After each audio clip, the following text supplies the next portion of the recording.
Hey guys, it's Jess and welcome to my channel, A Card Day's Work. Today I'm going to be taking a peek at the new Simon Hurley release from Simon Hurley Create and Ranger. There are a couple new stamp sets, stencils, and background stamps that I know you guys are going to love.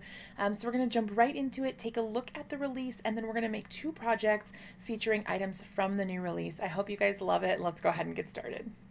This release is jam-packed full of super cute sets like this one called Home Run, which is baseball themed.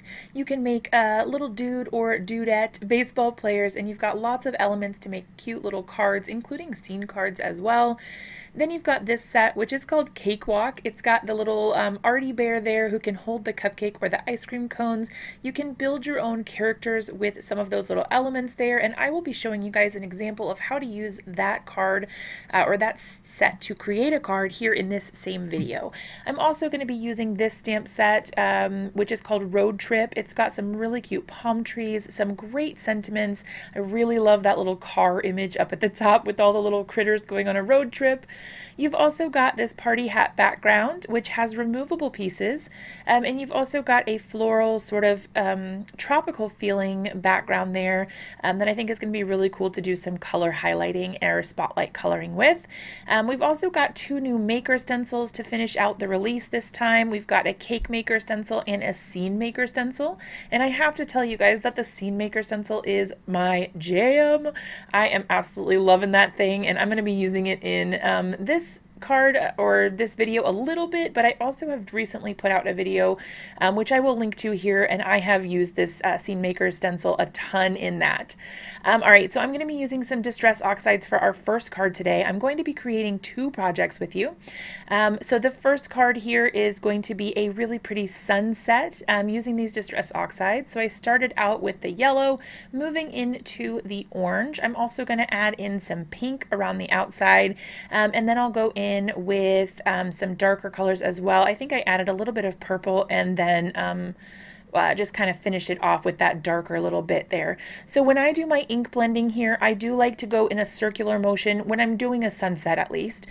So I like to kind of start with a circle and then go around in sort of an arched pattern, or I guess a circular pattern, I don't know, so that it really looks like the light is glowing out from the sun. And I think that that gives a really pretty effect, and it always ends up looking really nice. These are some of my favorites to ink blend, are the sunset backgrounds. So I like to go back through and kind of blend all the colors in together. It's nice when you're working with Distress Oxides because you can layer lighter colors on top of darker colors. And you can see that I've got that white area down at the bottom as well. So now I'm pulling out some of the pine tree, Lord have mercy, the palm trees, wrong season, wrong tree, the palm trees that are going for that tropical look here. Originally, I had intended to kind of make these more of a silhouette, and I was going to just go ahead and color them all the way in, but I decided I liked the way that they looked, just like plain and open like that, so I decided to go ahead and leave them. But you could definitely color these in and create a silhouette card, and I think that that would be really cool. I might actually try that in another video as well. Alright, so once I got the first two trees stamped, I did just go ahead and stamp right over the first one. I didn't mask or anything, and I don't think it makes too much of a difference, but you guys let me know what you think. Would you have masked it, or do you think it's okay as is? Alright, so I got my third tree stamped out there, and then I decided to go ahead and add my sentiment as well. I thought originally that I was going to use that empty white space at the bottom for my sentiment, but I decided to actually put it at the top. I don't know why, but I really liked leaving that white space white. Originally, when I was doing this, I was thinking that I was going to go ahead and just ink blend on the bottom and make it brown or sand colored, but I actually really like the striking white. What do you guys think? Do you think that looks okay? Then I went ahead and added in a little bit of marker detail just so that they had some sand around them and they didn't look like disembodied. Can a tree be disembodied? I don't know, you guys. But they didn't look like they weren't connected to the ground at all. I wanted to ground them a little bit. So I just added a little bit of shading there at the bottom, and I think it turned out really nice. I like it. What do you guys think? Make sure you let me know in the comments.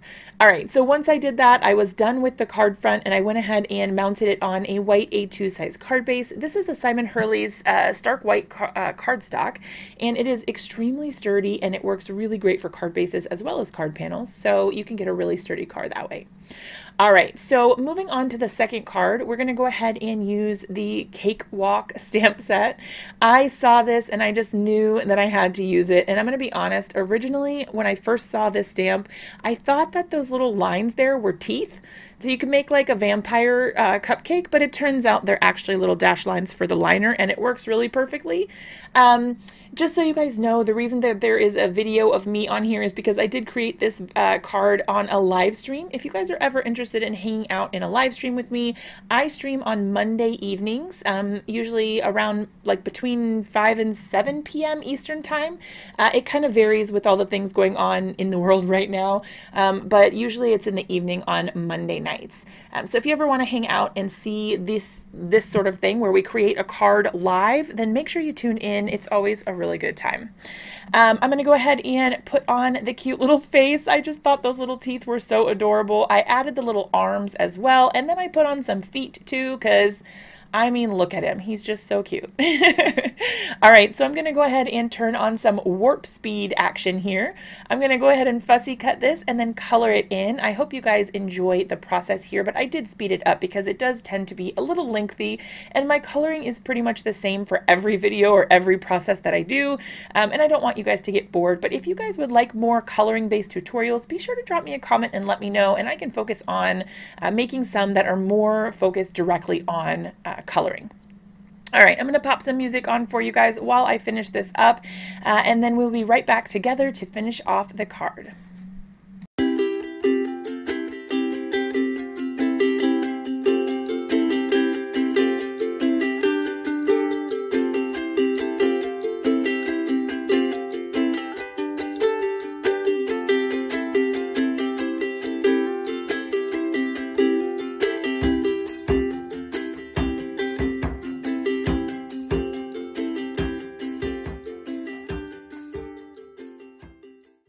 All right, we are done with our fussy cutting and we're done with our coloring, so it's time to create the rest of the card here. I decided to do one of my favorite techniques, which is repeat stamping to create a background.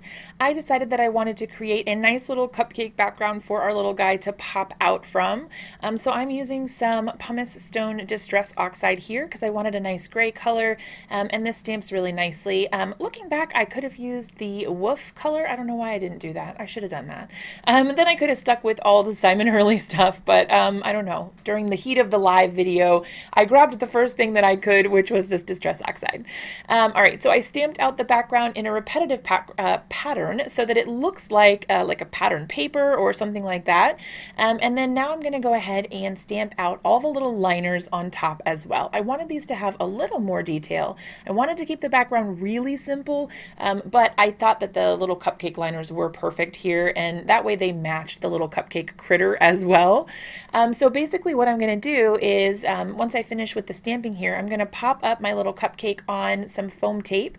So I just used a couple little strips of 1/4 inch foam tape, and that made it so that I was able to go ahead and pop him right up. I didn't worry about the legs or anything like that. I just put the foam tape in the center, and that really helped pop him up and, you know, not have to worry about so many like tiny little fussy pieces. So once I got that on there, or before I got that on there, I should say, I did go ahead and trim the card panel down to 4 by 5 1/4 so that it mounts nicely on an A2 size card base. And then I went ahead and moved on to my sentiment. So the sentiment here is something that I don't normally do, to be honest, but I wanted to I don't know, I wanted the sentiment to stand out a little bit. So I grabbed some colored cardstock from my stash, my scrap drawer, and I stamped out the little sentiment that says, "You want a piece of me," because that's hilarious. And I really wanted to use this sentiment because it's really cute. I don't know, it's just hilarious.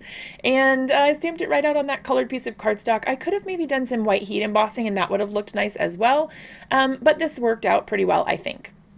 I went ahead and cut this out, or cut a piece of foam tape there to mount this up or pop it up from the background, just like the cupcake is.